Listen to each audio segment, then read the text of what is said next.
All right, sixth graders. So I want to spend a minute or two talking about our goal that we set last week, which was due on your document on October 30th. What I want to talk about today is monitoring your goal. We're going to see an example of somebody monitoring goal, and when we're in class, we'll be discussing monitoring goal. All right. So think about any time you're successful. What did you do? What was it? How did you know you're successful? What were the signs? How did you feel when you succeeded? I would go back to, obviously you're all going to think of something you did. How did you know? Were you trying? Did you set a little goal for yourself? Like, I want to try this and see how I do? Was it something you were doing and you knew you would succeed when you got to a level? And how did you know? What were the signs that you were successful? And I think it's important to come back to this moment. When you're successful, how did you feel? What did it feel like? What was that moment like when you realized like you did good at something?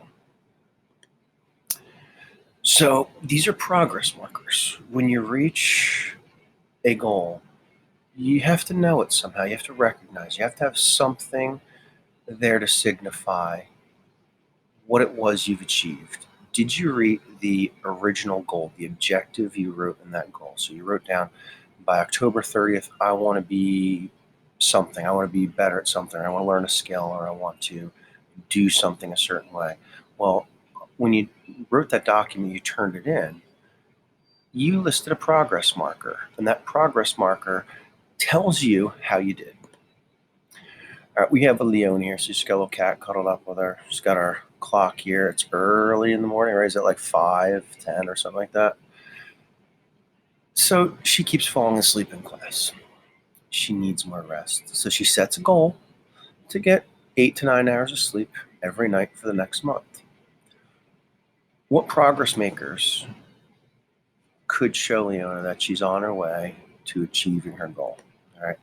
So these are possible. She could say she's going to go to bed by 10 p.m.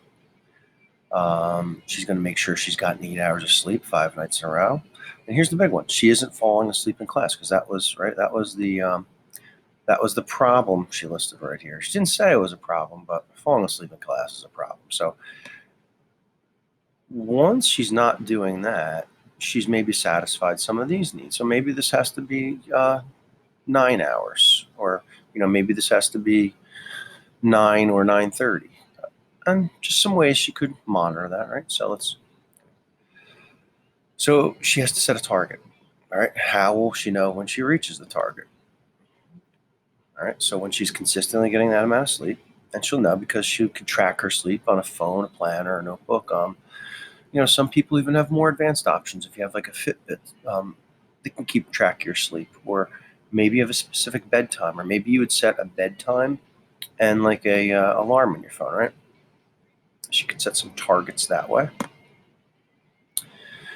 So after a little while, 2 weeks, which was about what you guys had for your goal, she's still dozing off in class, and she's been late twice. Even though she goes to bed at 10 p.m., she doesn't fall asleep till 11 because she's texting or watching videos. Like, how can she adjust her strategy? Well, does she need to adjust this, or does she need to adjust this right here? All right, which one? All right, she could go to bed at 10, turn her phone off. All right, she could ask her parents to take her phone away when she goes to bed. Does this happen? Do kids do this? My kids would never ask me to take away their devices. Maybe you have more willpower than that. Maybe you really want your goal. All right.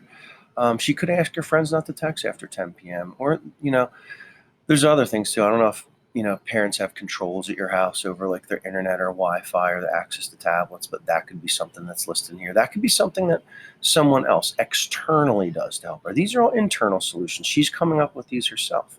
So if I was a parent and I was watching my kid struggle with some of these and I knew what the goal was, I could step in and offer external help, like turning off services at a time, like turning off the internet at a time.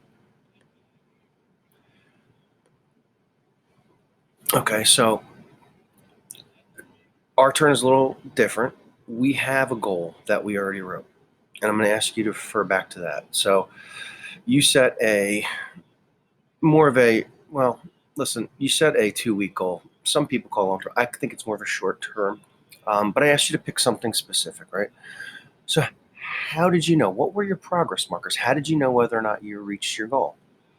Right? If you didn't reach your goal, let's determine how you'll know when you get there or you achieve your goal. And if you did achieve your goal, let's talk about what these progress markers are in class. Let's talk about this. I want to talk about this week. What your progress markers are to know that you've achieved your goal.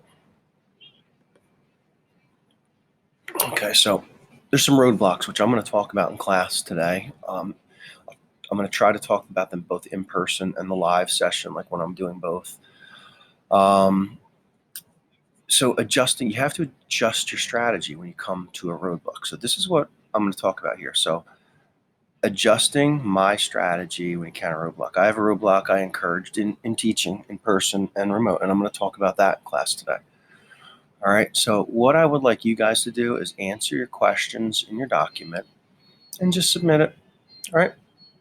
Thanks, guys.